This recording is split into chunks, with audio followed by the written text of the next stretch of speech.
Good morning, all. Myself, Murali Subramanian, Associate Professor in the Department of Mechanical Engineering, SRM Institute of Science and Technology, Kattangaluttu. So, I'm going to handle the subject called named Process Planning and Cost Estimation with the subject code 21 MEE 209T for this event semester. So, along with me, the subject course coordinator, Professor U. Muhammad Iqbal, Professor in the Department of Mechanical Engineering, also handling this course. So this is the syllabus content. So what we are going to learn from this course, what is that course learning rationale? At the end of the course, what is the course outcome that is tabulated here?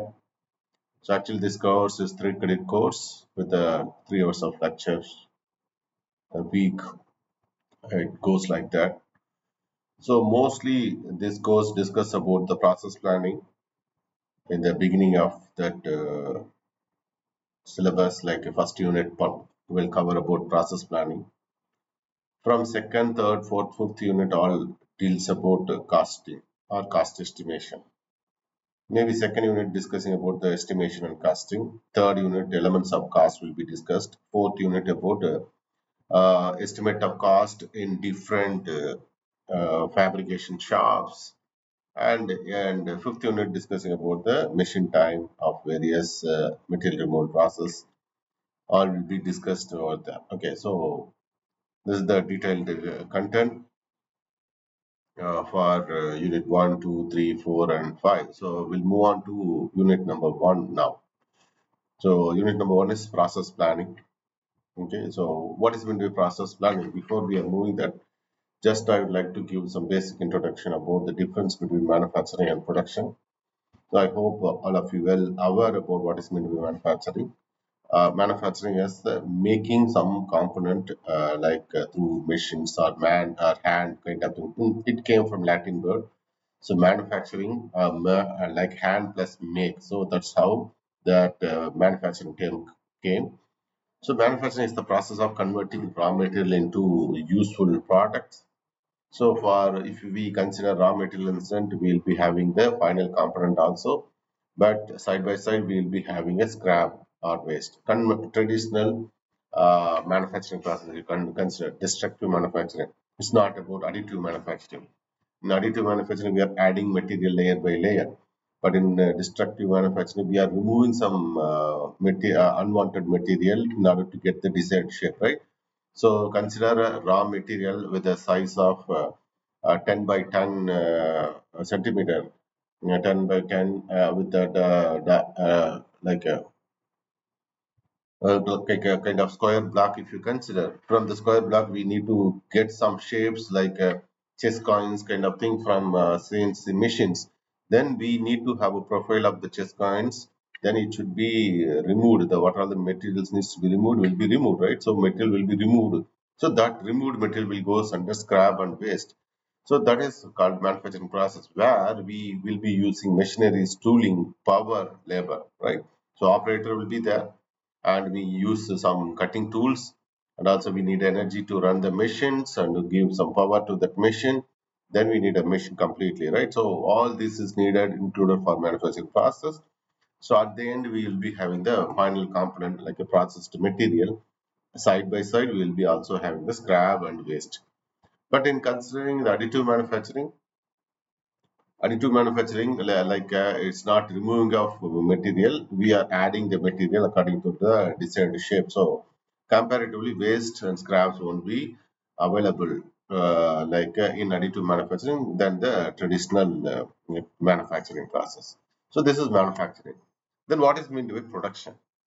So the process of transferring resources into finished product, where we are not telling it's a process of converting raw material into finished product. We are talking about transforming resources into finished product. So it can be done with or without the use of machinery. Not necessarily you should be using some tools for making, or you need some machineries to make some resources into final product. It produces tangible and intangible outputs. So tangible in the sense examples like goods, and the services comes under intangible outputs. So only man is sufficient for producing output in terms of production. So this is the picture. It's representing like production. It's not necessary you should be using machineries. Without machinery also we can able to do the thing. Simple example is the postal service. They are not doing any big changes. Just they are collecting the parcels and delivering to other places, right? So transforming the resource into final product like that. Service also comes under production. But manufacturing, can we say separate? No. Under production, manufacturing also there. Okay, manufacturing also there.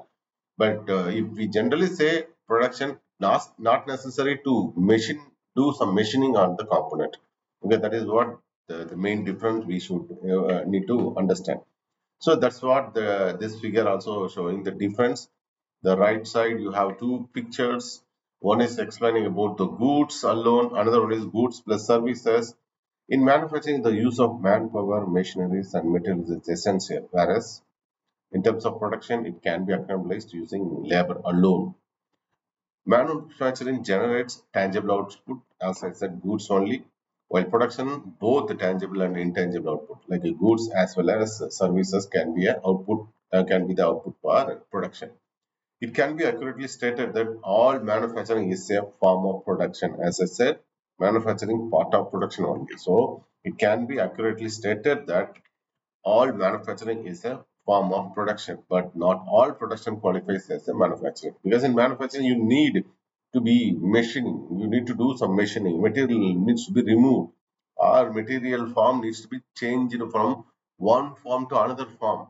Like some physical changes or shape changes needs to be done on that product. Then only we can able to consider as a manufacturing. Otherwise, we generally say it's a production. Okay.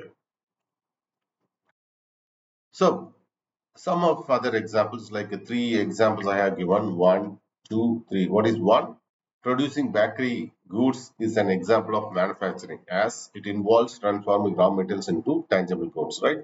In bakery, people are making from wheat flour, they prepare it and then converting into different shape like a bakery breads and buns and all they're making now. So producing bakery goods is the example of manufacturing as it involves transforming raw materials into tangible goods. Similarly, designing and creating a turbine using various processes also called manufacturing. Okay, you need to design and you need to create a turbine using various processes. For example, turbine you need to do some machining. Blades are there, you need to do some machining process, and you have motor, you have a rotors, you have bearings. The n number of components are there in the turbine, right? So if we are taking from the raw material, put it under the machines, converting into final product and assemble together, we need a material converting from one form to another form through machineries, right? So then it is comes under what to say, manufacturing. However, the last image shows assembling the various parts of an engine, which could be a component of the turbine, is an example of production. Consider you are not manufacturing anything or machining anything in your plant. So everything being done externally. You are just asking them to deliver to your place, and you are just doing the assembly process, where you are not changing physical changes on that. Though you are doing some assembly, right? You are just assembling, putting that. You are not changing any physical change over the component. Then that needs to be considered under production. Okay, so that's what it, as it involves putting together pre-manufactured parts without necessarily transforming raw material. So it is already made in X or Y company, but you are pulling everything inside a plant and you are doing just assembly. So most of automobile companies nowadays they are doing that, right? So they are not at all sitting and doing everything in their in-house alone. So because a number of components are there, each and everybody, every component is given as a tender. So clients will be making that and they are supplying. Once they collected everything, they just do the assembly. That assembly process we can consider as a production. So I hope you guys understood the difference between manufacturing and production. It's much important. And process planning. What is meant by process planning? Its definition says, according to the American Society of Tool and Manufacturing Engineers, process planning is the systematic determination of the methods by which a product is to be manufactured economically and completely. Okay. So it's clear process planning is the systematic determination of the method. In systematic determination means what? Systematic means what order it goes, like a sequence, or in what stages it grows, like methods. Identifying that methods, in that way only the product is going to be manufactured. In what way? In economical way, and in order to completely making the product from raw material to final. So what are all the stages the raw material goes inside your industry? If you are doing some manufacturing of product, what are the stages it goes? It should go n number of stages. Okay, depends on the complexity of the product, it may go more number. If the features available in the product, the complexity is less, it may go for a few stages. Some product need like a various simple shaft you consider just a like a turning operation and super finishing process like grinding process is sufficient. If you have a with the different profiles or with the gears, you need to have a multiple machines. Then sometime you need to have enhance the properties of the material, means you need to do some heat treatment process. So all this needs to be considered in the sense. Then you have to go with a series of processes, right? So a series of sequence of operations also needed. So determining what kind of methods it goes, then cost effective way, then documenting that is called as a process planning. Okay. So process planning can be defined as the act of preparing processing documentation for the manufacturing of a piece or part or assembly. It can be a piece or it can be a part or it can be an assembly. Depending on the production environment, it can be a rough or detailed one. So depending on production environment, in the sense what? It's a production. Remember, manufacturers and production. Here we are talking about production, means it's the big scale industry, where they also include not only machining alone, they also include like where the product needs to be shipped out, where we are getting the raw material, who is the supplier, all those information also needed, right? So those information also, if we are adding, that comes under production planning. Okay, so it can be rough or detailed. So it depends on the nature of the company, like a small scale industry or mass production industries. So accordingly, we have to prepare the process planning. That importance of the product, the accuracy of the product, and that how much amount of quantity of product what we are going to make, when we need to deliver, all that matters. Based on that only we will be developing a process plan, whether it's a rough or detailed one. For example, just like the people having some machine shop, local machine shops and all, so they no need to have a detailed process plan.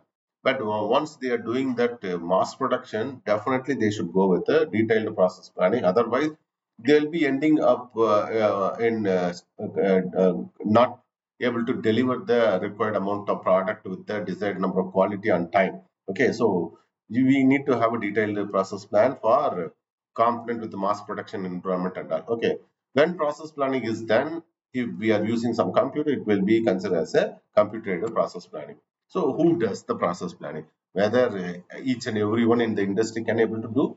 No. For example, if a salesperson, for salesperson or marketing person in that particular industry can able to do the process planning for a particular engine block, are considered like a turbine blade, turbine making? No, not at all possible.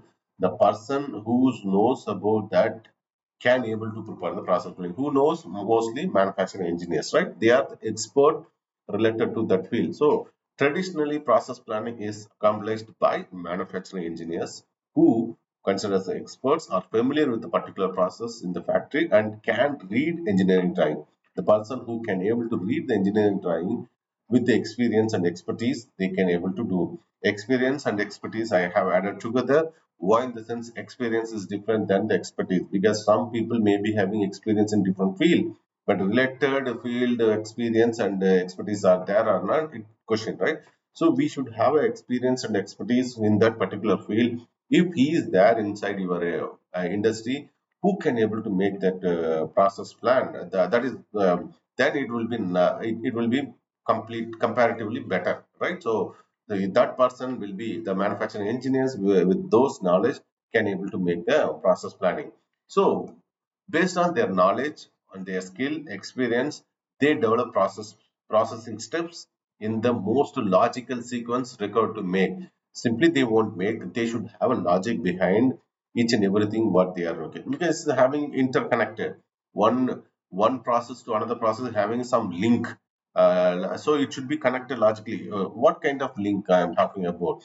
For example, one machine needed one manufacturing process needed for 10 minutes, then another machine needed like 5 minutes, then third machine B needed 2 minutes. So you can't so once it's started, so that machine needs to be given, otherwise some machine may be ideal. So the logical connectivity between machine A to B to C or final assembly we should have.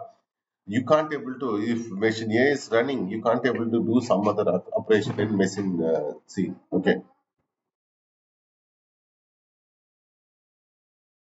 So this the most logical sequence is required. Okay, sometime like a specialist in that industry also needs to be take part in the process planning preparation. So who does? As I said, process planner. So what are the requirement for process planner? So they should have the ability to analyze and understand the parts requirement. So what they need to analyze and understand, they need to interpret the engineering drawing. So understanding the engineering drawing is the biggest role. It's not easy because what are the views it's given, what are the features available, and what are the tolerancing value given, and what are the accuracy level of expectation. Everything will be clearly provided in the engineering drawing.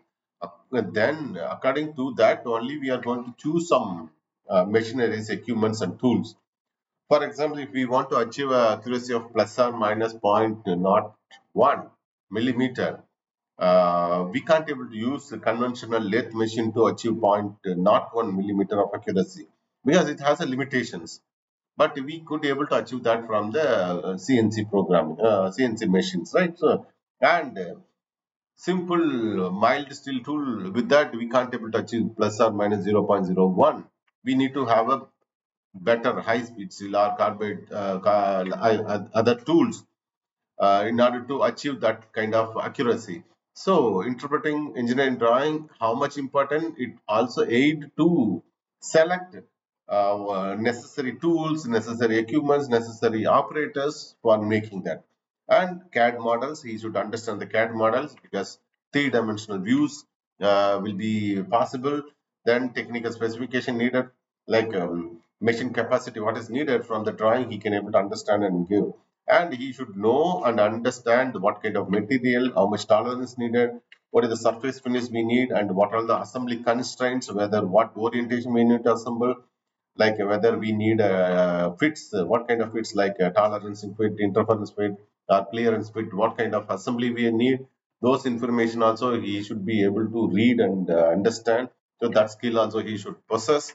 Then assess the functional and performance requirement. That's what I said, like limits and fits and all, and how what is the duration, how much load it's going to withstand, how much speed it should run. Those information or knowledge he should possess. Then he should be having the extensive knowledge of machine tools, cutting tools, and their capability, right?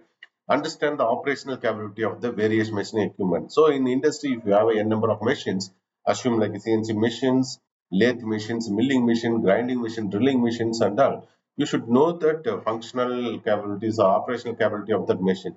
So the particular machine may be having the range, or it can stand or can perform this much limitation only for that machine.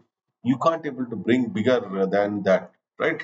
Then maybe the work table for that machine has a limitation. So you can't bring bigger component, oversized component, and you can't able to mount over the machine table. So that the principles or limitation or capabilities of the machine or the person or the process planner should know. and select appropriate tool based on the material properties, desired outcomes, right? So if you need surface finish, if you need dimensional accuracy, then according to that only you have to choose your tools. Okay, then stay up to date about the advanced in cutting tool technology and techniques. So people in the market, people are using better tools, better machineries for making the product. In the sense, you should also have that idea, and you should be updating to your industry people or management that this is what happening in the outside.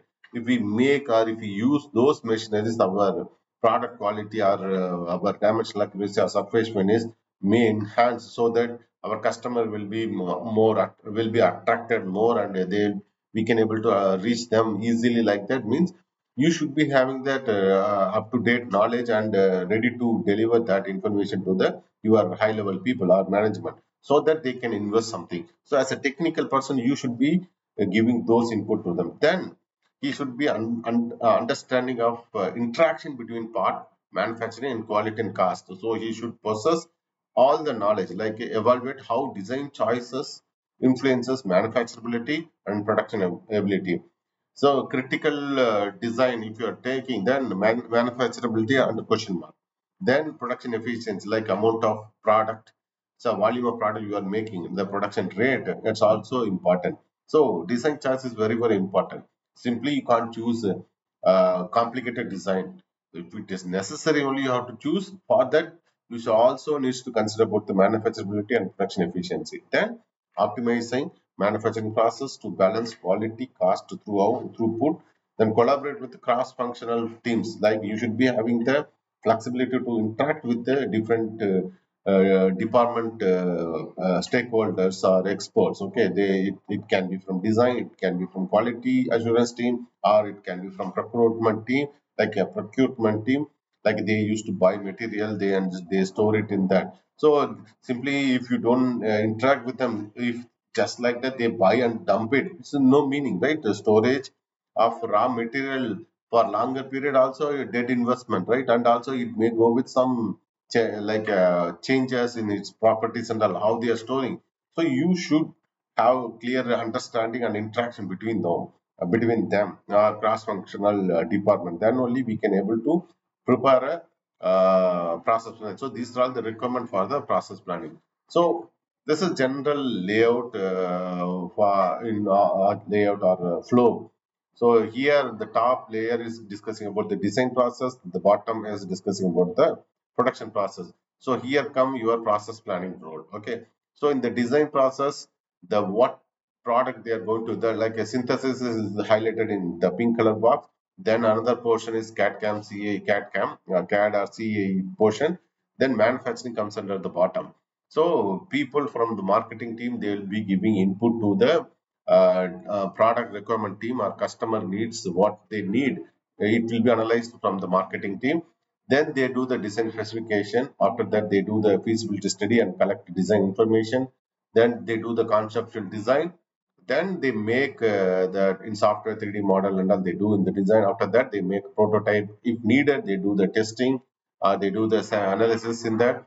Then after doing testing, if there is a need, they do the design optimization and repeat the process.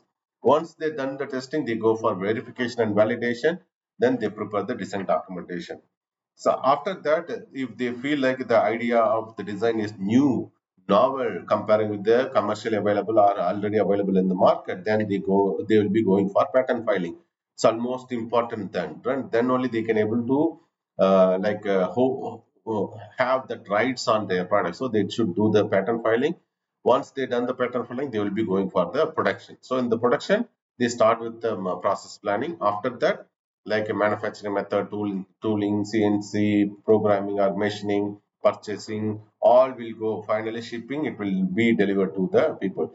So this is the process sequence, like a design and the production, where process planning comes under the production process. Okay, so I don't want to spend too much time on this slide, because just I want to highlight where the process planning there in your industry. So in this place, so as I said, in the requirement of the process planner, he should be having the knowledge, or he should be ready to interact with the design people. So design people will be doing their job in the initial stage. you should not allow them to decide by themselves. Or if you consider yourself as a design engineer, you can't make yourself. You should interact with the manufacturing people or production people, because what is the limitation, what is the maximum capability or capacity of the plant, you should know. So for that, as a design people, you should interact with them. Similarly, as a manufacturing side expert, you should be interacting with the design. Then only we can able to make a product feasibly. We can able to make. Otherwise, we are all will be in midway only. Okay. Then, what are the steps available for process planning? So, start with interpretation of design drawings, process and sequence, equipment selection, method analysis, work standards, cost consideration, feedback, and continuous improvement. So, what are all the things available under interpretation of design drawing? So, the person who going to do the process planning, he should analyze the part or product design to understand its requirements and specification. Okay, he should understand that clearly. That's what I said. Reading the technical drawing is very much important. Okay, starting material, identify the raw material needed. What is the raw material needed? Then dimensions. Note all relevant dimensions from the design. From the drawing, we should know all the dimensions related to the design. Then understand the permissible variation limits for each and every feature. So that is very, very important, critically important, tolerancing level. So depends on that, you will be selecting many things, right? Material selection, tool selection, machine selection, and like a spindle speed, feed, or manufacturing process selection, all goes with that tolerancing. So that is the first step: interpretation and design drawing. Interpretation of design drawing. Second, processes and sequences. Develop a process plan that describes all processing steps required to produce the work unit. So you have to describe all the sequences or what are the process needed. Then what order it should go. They specify the order in which these steps will be performed for optimal efficiency and quality. So it is very, very important. The process planning, the process or sequence, product manufacturing can be done n number of ways, right? Not necessarily only one way. It can be done in n number of ways in the industry. But which way if we go? Simple example is if we are reaching from one place to another place, for say for example like one city to another city, it can be reached in n number of routes. So which is best one, which is optimized one? Best one optimized in the sense what parameter needed to be decided for to climb like optimized one or best in the sense, either if you are considering about the time of travel or how much time you require to travel. Similarly, whether you want to think about the mileage of your vehicle or petrol of your vehicle, right? So many things is important, and the safety, so many factors are important. So by considering many multiple factors, you have to list out all the factors in terms of producing some component. So in that, what is your priority? What you need, whether you need efficiency or you need a product to be delivered or made in quicker time, right? So depends on that, you have to specify the order. Okay, so that analyze also needs to be done. That is what processes and sequencing. Then equipment selection. Utilize the equipment which is available in your industry. The process planner must provide the priorities to the equipment which is already available in the plant. He should not create a new process sequence or process methods by ignoring what are the equipments available in the industry. If he is ignoring, what will happen? It's a dead investment. It's an increase. So ideal time of the machine will be more, but it's a kind of asset. Until otherwise you are not using that, return of investment won't be there. So you should be give high priority to the existing equipment. With that, you have to think whether the product can be made in our industry or not. If it is not possible, directly you have to report to them. No, what are all the machines, equipments we have, or resources available in our industry? It is with that we can't able to do. Means initially you have to convey the messages. So, what is the importance of making that particular new product if you are receiving new order? But it cannot be done in our industry. We have to tell them like this is not feasible or this is not possible with the available machines. If that order is very important, and also we are going to get that order in n number of volumes for the multiple years. Then need to think about investing for new equipment which can be doing the new order, right? So that thing. So first important is to given for the equipment which is available in the industry. If not, then we need to think about the alternative arrangement. Whether the alternative arrangement can be by purchasing the new equipment. Again, it depends on whether are you going to get this those kind of orders in n number. Okay, so just for one customer coming and for their own purpose, if we are buying one new equipment and using it, using and delivering them order, after that the machine is kept in idle, it's we are wasting our resources. So for that time, instead of that, we have to identify some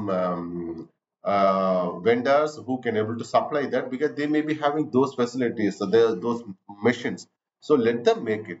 We pay them and purchase it from them. Then we can hand over this product to our own main customer. Instead of directing our customer to him or them, what we have to do, we keep our customer in within our loop, but understand their requirement, and if possible, we can make that. If not possible to make with our industry, either we invest some new equipment, if we then make it and give. If not possible, purchase it from other supplier who can able to make that product, and you have to give. So instead of sending these people to the other supplier, yes, we are going to lose our own customer. Okay, so that is the another thing. Then tools and special equipment, if anything needed, so you need to think about the tools, dies, molds, fixer and gauges, what is needed for the particular process.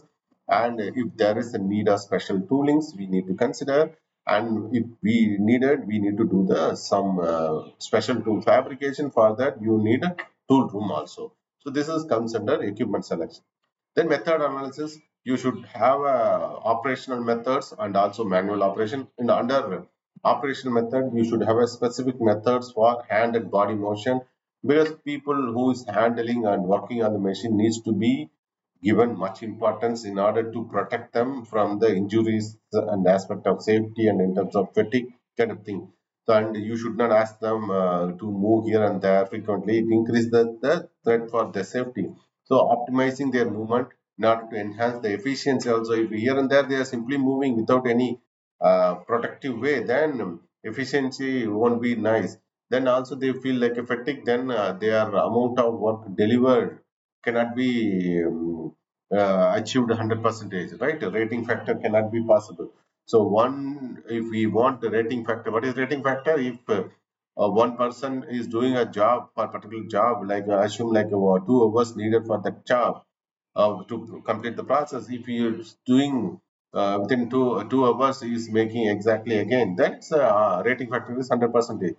If he is doing that in instead of 2 hours, if he is making in 1 hour 45 minutes, he is productive. So his efficiency is higher. Instead of 2 hours, if he is taking more than 2 hours, like 2.5 hours, then his rating factor is not good. So it also affects your efficiency. Again, instead of 2 hour work, he is doing 2.5 hours. What will happen? He spend more energy. Then he may be climbing like for one product. It's like 2.5 hours. My body getting fatigue kind of thing. He will say so. Hand and body motions, you need to do the optimizing the movement, and designing your workplace layout, like arranging the workstation, tools, materials for the smooth flow. Then small tools and equipment, how we are going to handle the small tools and equipment, ensures that components are ensures that tools and equipment availability in the appropriate tools for the particular task. Then using some material handling devices, hoist and lifting aids for equipment. If it is a heavy, you have to use some hooks and chains or conveyors safely and effective way. So that is operational method. Manual operation, manual assembly, detailed steps to be provided. If we want to do assembly manually, we need to provide this detailed step sequence of operation and detailed steps, like where we need to position the screws and bolt, how much load it should be tightened. Okay, then which location we need to provide that detailed plan. Then manual portion of machine cycle specify the procedure for loading and unloading the production machines. Okay, For example, in like a CNC machine, you have a three-jar chuck for sometimes four-jar chuck, or in drilling machine, you have different tools and workbenches. How we are going to load and unload the raw materials for machining, whether we are having any fixtures for that, or if you want to position some tools for that, whether we have jigs for that. So that information you should have. Then work standard, we need to maintain time standard, like how much cycle time required for each and every operation. Then overall process duration to align with the production goal. So we should have overall process duration and machining operations, cutting tools and cutting conditions. Specify the type and the dimension required for each operation, how much uh, what kind of cutting tool we are going to do, and how much material needs to be removed, how much the like exact dimension needs to be given, whether how much feed we are going feed rate, or how much we are going to, what is the depth of cut we are going to, and if we are running with the spindle speed, how much speed it should run. Depends on the process, like it's a rough machining process or super finish process. Depends on that, spindle speed, rotation, and feed rate, depth of cut may vary or change, right? For that, we need to do some study for optimizing those parameters. Then cost consideration, evaluate the cost implication of process plan, like a material cost, the equipment and tooling expenses, labor and operational costs. All this will be discussed in our second unit and third unit and all. Where second and third unit is all cost estimation and costing. So we'll discuss about that later. But those information also needed. Then only we can able to plan. Then feedback and continuous improvement. Improvement. That is very very important. You can't able to make one process plan 100% correct. Some variation always will be there in real time. So we should always needs to have a monitoring mechanism, and we need to understand where the deviation comes and where is the inefficiency, where if there any time as per our plan why it is not happening. Everything you need to collect feedback, sit together, analyze, and do some technical. If it is possible, you need to provide some alternative method. So for that, we should be ready in doing that. Okay. So up to here, I like to wind up this lecture. In our next lecture, we'll be discussing about factors influencing the process selections and all other things. Okay. Thank you.